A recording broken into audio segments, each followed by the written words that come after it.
नमस्कार दोस्तों।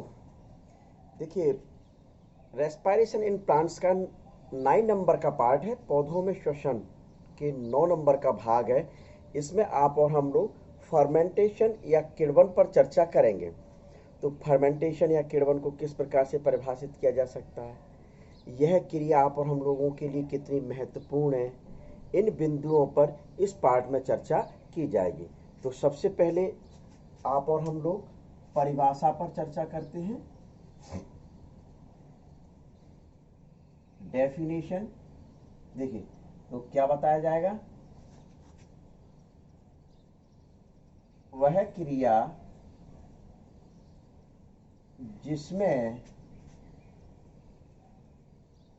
सूक्ष्म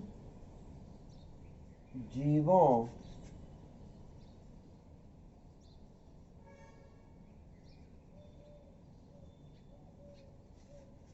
द्वारा ग्लूकोज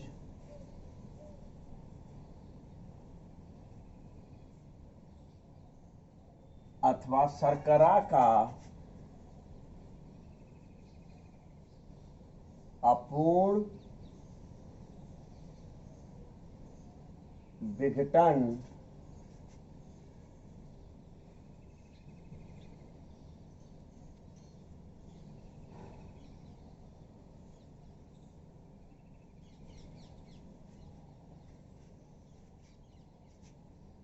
इनकम्प्लीट ऑक्सीडेशन CO2 तथा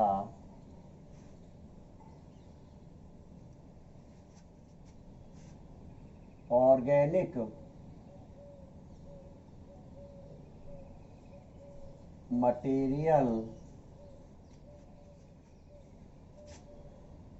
जैसे एथिल एल्कोहल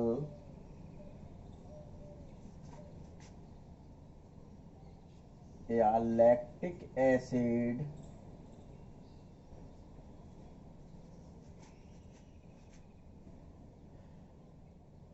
या ब्यूटेरिक एसिड या एसिटिक एसिड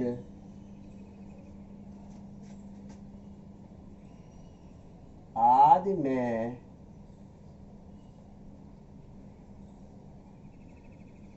किया जाता है।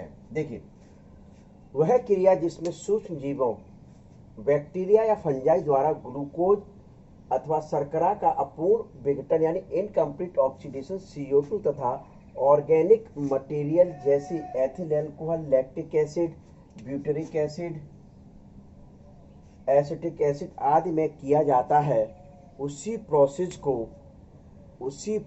को क्या कहा जाता है? फर्मेंटेशन के नाम से जाना जाता है। किस नाम से जाना जाता है? फर्मेंटेशन के नाम से जाना जाता है। अर्थात ये जो फर्मेंटेशन या किण्वन क्रिया होती है, यह अनॉक्सी श्वसन का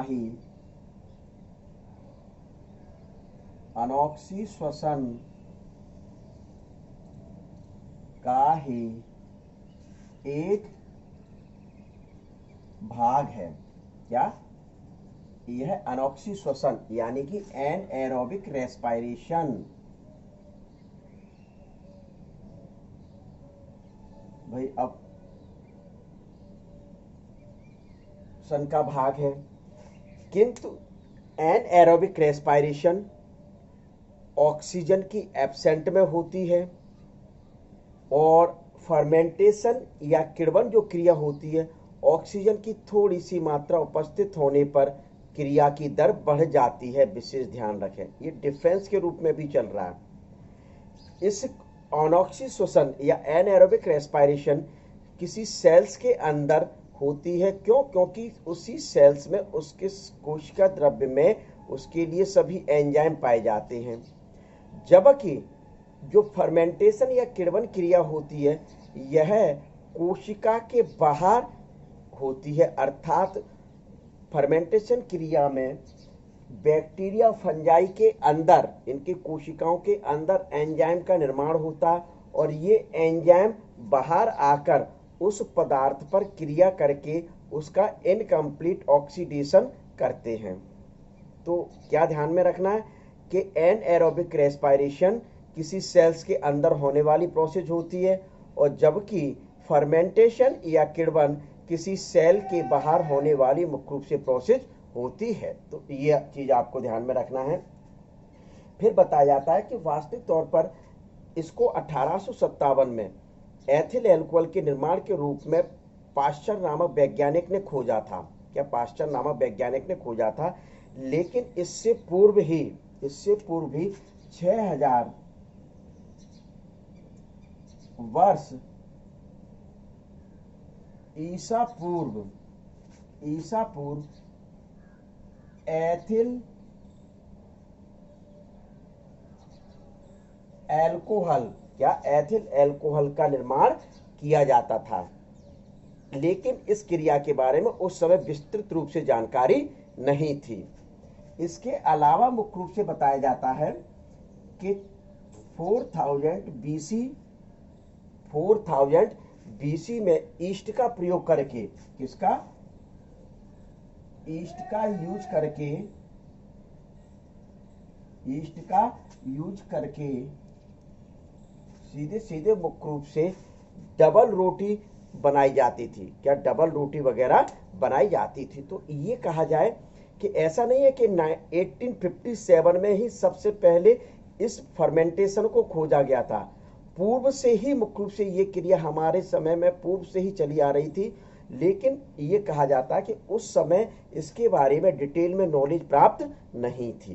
तो आप और हम लोग इसके अंतर्गत कौन कौन से उदाहरण जैसे लिखे हुए एथिल अल्कोहल का निर्माण के लिए lactic acid, butyric acid, acetic acid का निर्माण इसके द्वारा किया जाता है, तो यही इस फर्मेंटेशन के एग्जाम्पल होते। तो एक एक करके आप और हम लोग इसके एग्जाम्पलों को पढ़ते हैं। तो देखिए कौन कौन से एग्जाम्पल कैसे। सबसे पहले फर्मेंटेशन का जो एग्जाम्पल देखिए, एथिल अल्कोहल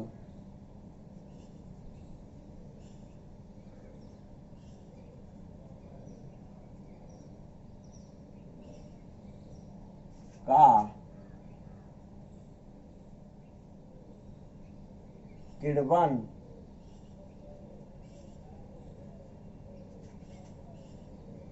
या फर्मेंटेशन। तो एथिल अल्कोहल का किण्वन या फर्मेंटेशन मुख्य रूप से कैसे बताया जाता है। इसको सबसे पहले 1857 में पाश्चर नामक एक वैज्ञानिक थे। क्या पाश्चर नामक एक वैज्ञानिक थे। इन वैज्ञानिक ने मुख्य रूप से सबसे पहले इसको खोजा था। क्या इसको सबसे पहले खोजा था। यह क्रिया ईस्ट एक फंजाई होती है। इस फंजाई के द्वारा एक जाइमेज एंजाइम का निर्माण किया जाता है। किसका निर्माण किया जाता है। जाइमेज एंजाइम का निर्माण किया जाता है। यह जाइमेज एंजाइम ग्लूकोज को एथिल अल्कोहल तथा CO2 में परिवर्तित करने का कार्य करता है। तो किस प्रकार से ग्लूकोज, ये एरो पर जाइमेज एंजाइम लिख दिया गया। क्या जाइमेज एंजाइम, और ये ईस्ट लिख दिया गया। क्यों, क्योंकि ईस्ट के द्वारा इस जाइमेज एंजाइम को बनाया जाता है। तो ग्लूकोज जो है, यह ग्लूकोज 2CO2 प्लस C2H5OH ये मुख्य रूप से आपका क्या एथिल अल्कोहल है। ये एथिल अल्कोहल का निर्माण हो गया। ठीक है। तो ये एथिल अल्कोहल का निर्माण इस क्रिया के द्वारा किया गया। इस वजह से इसको क्या कह दिया गया, एथिल अल्कोहल का किण्वन या फर्मेंटेशन। अर्थात ये कहा जाए पदार्थ का जो निर्माण होता उसी आधार पर इनके उदाहरणों के नाम दे दिए गए। तो सबसे पहला मुख्य रूप से आपका एथिल एल्कोहल का फर्मेंटेशन, ये फर्स्ट नंबर का। अब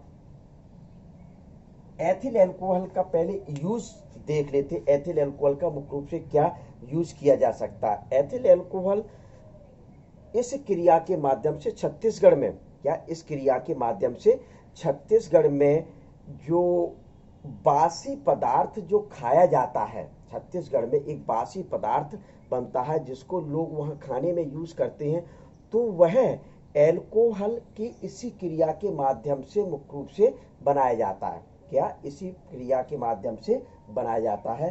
तो यहाँ लिखा जा सकता है Cg का बासी पदार्थ इसी क्रिया के माध्यम से बनाया जाता है। तो एक मतलब Cg मतलब छत्तीसगढ़, Cg का मतलब क्या होता है, छत्तीसगढ़। दूसरा पॉइंट एथिल एल्कोहल का यूज है, इसका यूज क्या बता सकते हैं। ये दूसरा मुख्य रूप से क्या किया जाता है कि एथिल एल्कोहल का यूज बियर तथा शराब बनाने में किया जाता है। बियर तथा शराब बनाने में मुख्य रूप से किया जाता है। एथिल एल्कोहल को गैसोलीन, गैसोलीन एक ईंधन के रूप में है, मतलब एथिल एल्कोहल को गैसोलीन के साथ मिलाकर, किसके, गैसोलीन के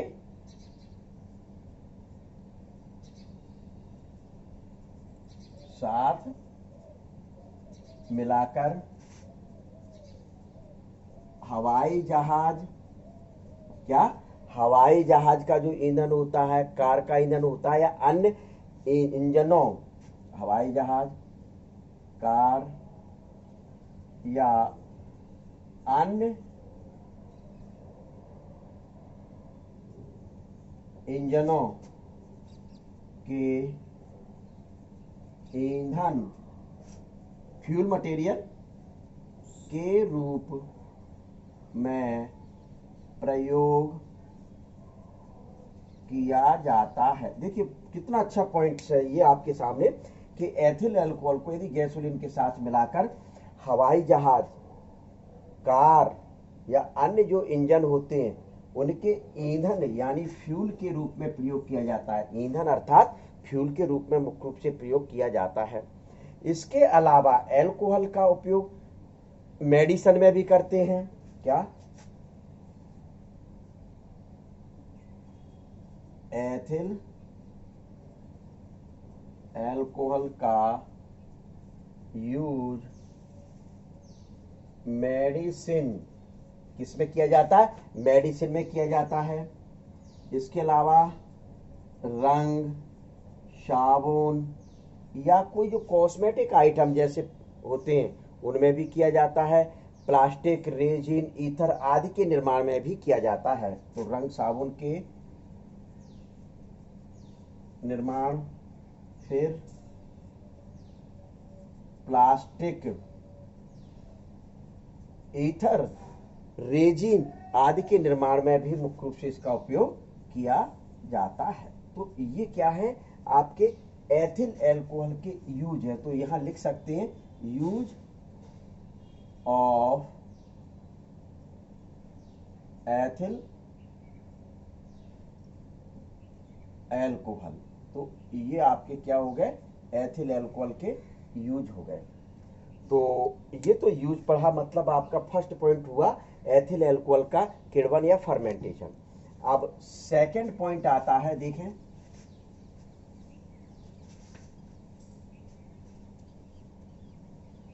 इसी को केवल मैं मिटा लूंगा, इसी से काम चलता रहेगा।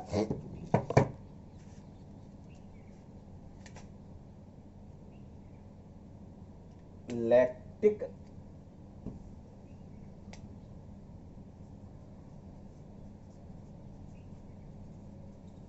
अम्ल या लैक्टिक एसिड का किण्वन, क्या लैक्टिक अम्ल या लैक्टिक एसिड का मुख्य रूप से किण्वन। तो इसके लिए एक बैक्टीरिया होता है लैक्टोबैसिलस लैक्टाई। कौन सा बैक्टीरिया? लैक्टोबैसिलस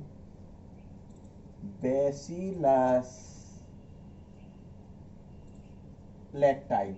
ये लैक्टोबैसिलस लैक्टाई नामक जो बैक्टीरिया होता है, यह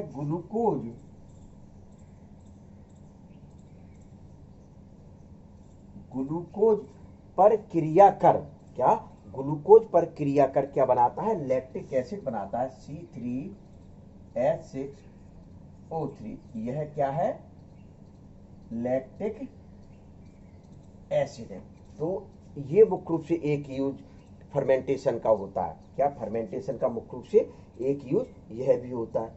तो दूसरा ग्लूकोज या फिर इसका जो मिल्क शुगर होती है, लैक्टोज, मिल्क शुगर होती है लैक्टोज, तो वो लैक्टोज भी यहां लिखा जा सकता है, लेकिन ये मोनोसैकेराइड है और ये डाइसैकेराइड है, विशेष ध्यान रखना। क्या ये मोनोसैकेराइड है, ये डाइसैकेराइड है, ठीक। फिर इसके बाद आता है ये दूसरा एग्जाम्पल। फिर तीसरा एग्जाम्पल मुख्य रूप से बताया जाता है acetic acid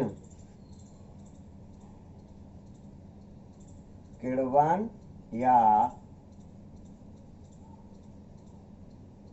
fermentation. Acetic acid किण्वन या फर्मेंटेशन। तो वास्तविक तौर पर मुख्य रूप से इसको क्या कहा जाता है? एसिटिक एसिड को सिरका कहा जाता है। क्या कहा जाता है? ग्रामीण में मतलब गांव लेवल पर मुख्य रूप से जो गन्ना होता है, गन्ने से सिरके का निर्माण किया जाता है, वो इसी मेथड के द्वारा किया जाता है। किसके द्वारा किया जाता है? इसी मेथड के द्वारा किया जाता है। तो इसमें एसिटोबैक्टर एसिटाई, क्या इस क्रिया में एसिटोबैक्टर एसिटाई, तो यहां लिख दो एसिटोबैक्टर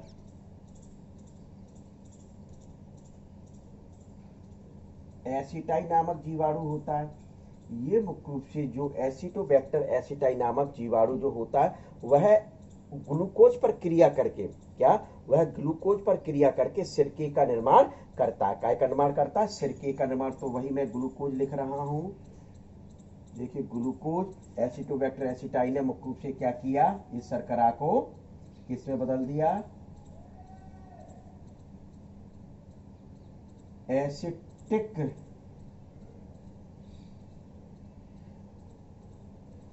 एसिड में कन्वर्ट कर दिया। तो ये मुख्य रूप से एक एग्जाम्पल इसके अंतर्गत बताया जा सकता है। फिर फोर्थ नंबर पर आता है ब्यूटेरिक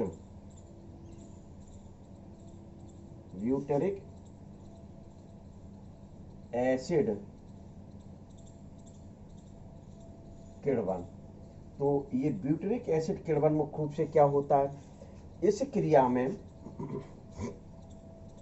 ग्लूकोज, क्या इस क्रिया में ग्लूकोज जो रहता है वो बैसिलस ब्यूटेरिकस, कौन सा? बैसिलस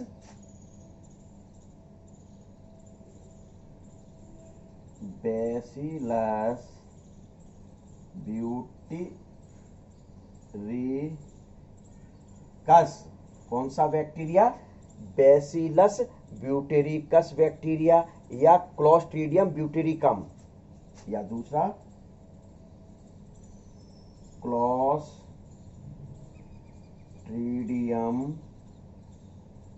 ब्यूटेरिकम बैक्टीरिया जो रहता है वह ग्लूकोज को मुख्य रूप से ब्यूटेरिक अम्ल में कन्वर्ट करने का कार्य करता है। कौन सा? ब्यूटेरिक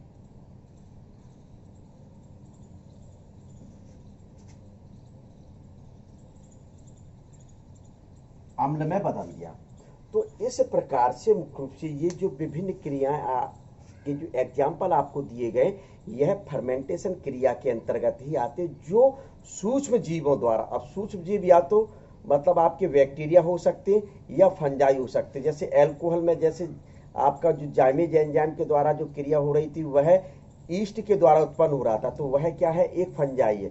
इसके अलावा ये जो शेष एग्जाम्पल लिखे हैं वह मुख्य रूप से क्या, बैक्टीरिया के द्वारा होते हैं। तो ये अब आप और हम लोग फर्मेंटेशन के यूज को पढ़ लेते, इंपोर्टेंस ऑफ फर्मेंटेशन।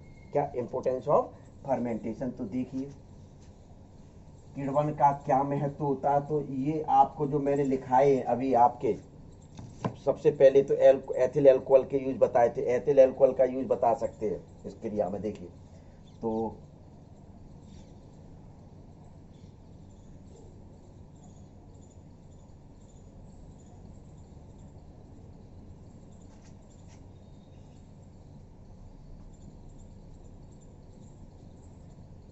देखिए, तो सबसे पहला महत्व तो यही बताया जा सकता है कि एथिल